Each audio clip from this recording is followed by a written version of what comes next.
Hellblade 2 is one of the greatest experiences that I never want to experience ever again. From the very first second that I hopped in the game, I knew what I was going to experience something, and what I experienced was something that I hadn't before. The game somehow is built upon the already astounding excellent visuals from the first Hellblade, and has cranked them up to 11. At points, I couldn't tell if I was in a cutscene, or if I was supposed to be playing the game, and on more than one occasion I would just stand there, wondering what was going to happen or where I was going to move, but in all reality I was supposed to be playing the game. And I feel as if that tells the reality of the situation and how seamless everything really is between the two. A similar experience I had with the game was Red Dead Redemption 2, which came out in October of 2018. We people thought that it was the peak of visual fidelity in games, that we had nowhere else to go, that what came next would either be worse or merely match it. But in the same year that Red Dead Redemption 2 came out, those of us on the PC end had really realized something was coming big in the visual space, with RT, more known as ray tracing, was starting to become a consumer product. While it had existed on the professional front for some time, we were now finally getting in the consumer products, such as the RTX 20 series from NVIDIA, and 2 years later, with AMD releasing the RX 6000 series. Now, why am I talking about ray tracing if Hellblade 2 technically doesn't use it? Well, it uses something arguably more advanced, that being Lumen and Nanite, which are heavily present in Hellblade 2's very fiber. Without boring everyone, I would give a basic rundown. Let's start off with Lumen. Lumen is essentially global illumination. Get it? Lumen, illumination. It's basically the shadows, the lights, things of that nature, and basically it's that on steroids. It aims to retrieve real lighting much like standard RT does, but to many it does it much more realistically and naturally. Whereas Nana, on the other hand, focuses more on the environmental aspects of a game or something of that nature. Hellblade 2, to my recollection, uses real scans of real locations to build its world, and Nanite is what turns them into the breathtaking scenery and visuals we see in the game. And combine that with Lumen, you get a game that looks like nothing before it. But why am I talking about the tech in the game and not the game itself? Well, because how the game works and how it looks is very interesting to me. The game was in development for 7 years, and the visual fidelity in the game shows it off very well. And I feel like it's owed to just explain, even in a simple matter, just how crazy the game truly is in its technical aspects. But enough about the technology. What about the game itself? Well, for review's sake, I will split it up into categories for your ease of watching.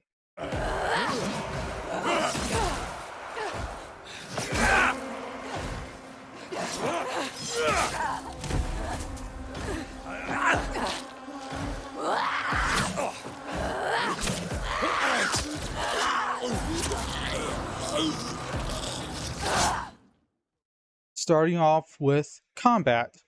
The combat in Hellblade 2 is both very familiar and very foreign to me. It heavily relies on parrying and dodging, and can easily be hit with a combo string and die if you so much as miss a single beat of the action. As the game went on, more enemy variants were introduced that added more spice to the very anomalous feel of the combat that was starting to sink in as we hit the mid and the end of the game. By the time the game ended, enough enemy types existed that felt sufficient enough to me to finish the combat sections to further progress in the story. For the entire game, you're using only one weapon, your sword. It's an interesting thing to be stuck with as a single weapon for the entire game, but it makes sense considering where you are. You're not in a heavily populated area with hundreds of backsmiths. You are in a cold, desolate, sparsely populated area. So with all that in mind, I give the combat of this game a 6.5 out of 10 for being just good enough and for breaking up the walking puzzle segments just enough that it doesn't feel tacked on. It could be better, it could also be far worse. Look at the water. This doesn't feel right. So deep and dark. It is trying to claim us, trying to take you down with it.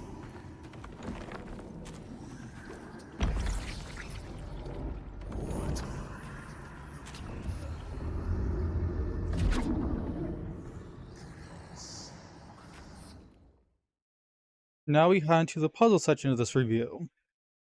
The puzzle in Hellblade 2 can be broken up into two sections, matching scenery to a door lock and making a path to an exit by manipulating the terrain around you.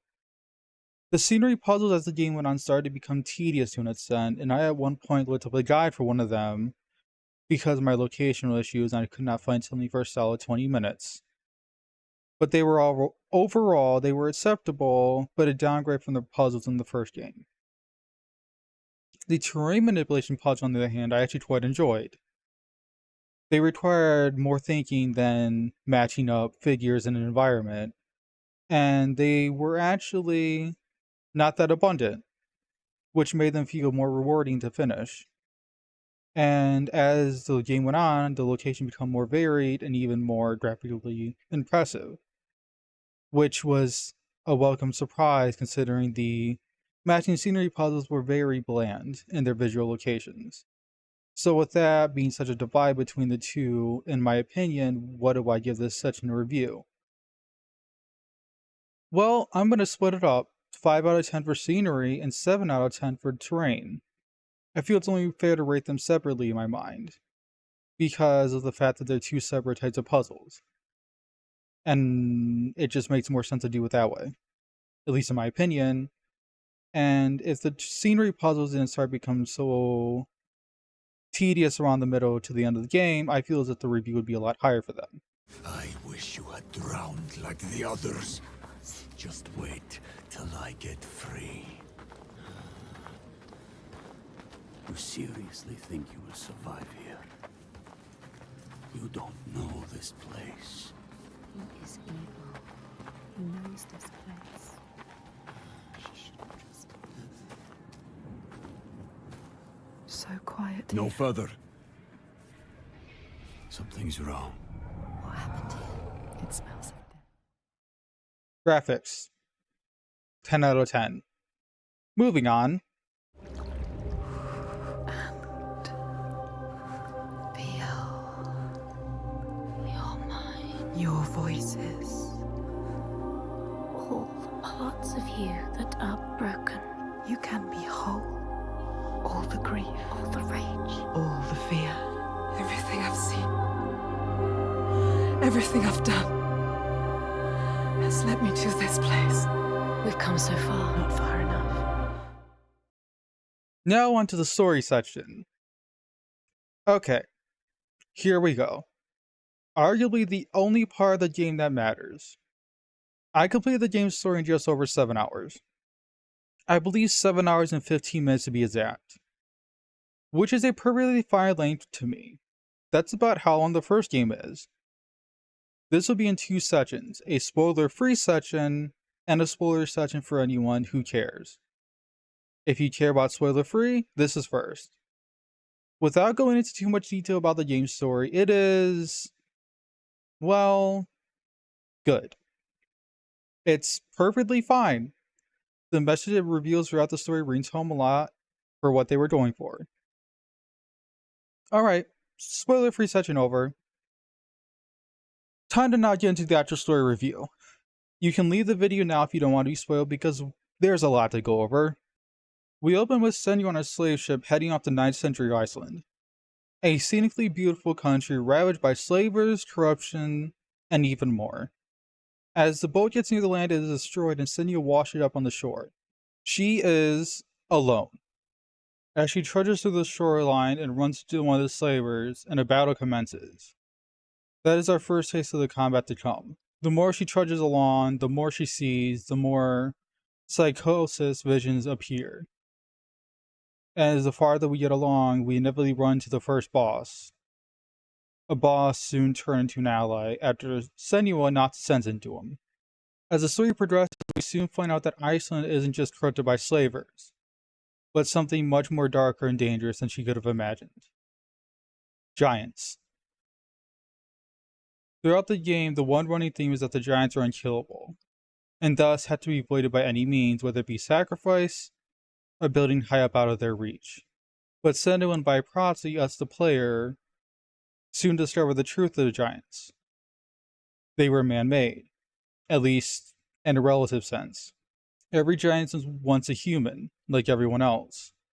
But whether they were wrecked by guilt, or by anger, or betrayal, they turned to giants.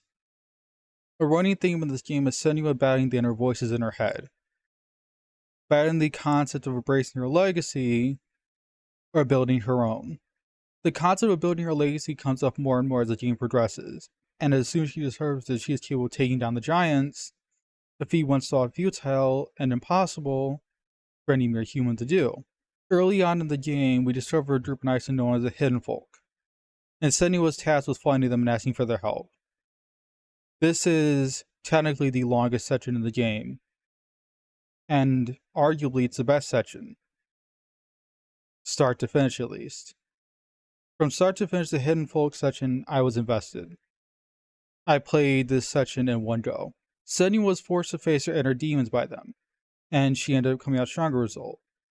Combine that with the knowledge given to her that the giants can indeed be killed, and you get the most important part of the game. After the Hidden Folk section, we go into our first giant battle, and discover that the giants are just tortured souls wanting to be free from their misery. It rings home for Senua as she herself is just a tortured soul who only wants freedom from the torture of her life. As a result, we are tasked with going to the Bjorg and speaking to their leader in order to end the sacrifices, which is thought to be the only thing to keep the giants at bay. Soon after the task was given to us, we were run into Ashadir, and the final piece of the character group as a result. The filing period is walking, destroying a giant, getting lost in the forest and manipulates the stuff around you in an attempt to consume you, and then getting into the final act of the game, where we see the sacrifices are still going on with people on the poles waiting to be consumed by the so-called giant in the area. Only to find out the leader of Bjorg is just as evil and corrupt as Radir says, and in the same vein as Senua's father before. And as a result, we are nearly sacrificed, and a section of combat happens, and the game will end up with one final lore bits about how the giants came to be, with one final fight with the Bjorg leader, followed by Senua realizing her purpose, and then end credits. If that sounds short, well, it's only 7 hours. Obviously, I didn't go into every single lore bit, because even for those who ignore the warnings of the spoiler-free section and the spoiler section, I decided to leave stuff out for their sake, in case they did want to play the game. But just because it's 7 hours doesn't mean it's inherently bad. But for $50, I could see why some would disagree. It took me 7 hours of the period and 3 days to beat it. Perfectly fine length for a game, considering I played it on Game Pass. But for $50, I could see why someone would disagree, again. But as a result, the ending left me wanting more. Which leads me to wonder if the first game from Ninja Theory, and this game, and the third game, which was announced, soft announced, is actually Senua 3. Or if maybe this is the conclusion they wanted to give us. Overall, the story gets a solid 8 out of 10 for having a good message, but also being regrettably short and leaving me wanting more. So, as we tally up the scores, with the first part being let's see how the score goes. I gave combat a 6.5. Half of the puzzles get a 5. The other half gets a 7. Graphics get a 10. Story gets a solid 8. And overall, the game gets a solid 7.3 out of 10. And a strong play it on Game Pass, or wait for a sale if you aren't sure you'll get your money's worth out of it. So, with that being said, thank you all for watching. Have a nice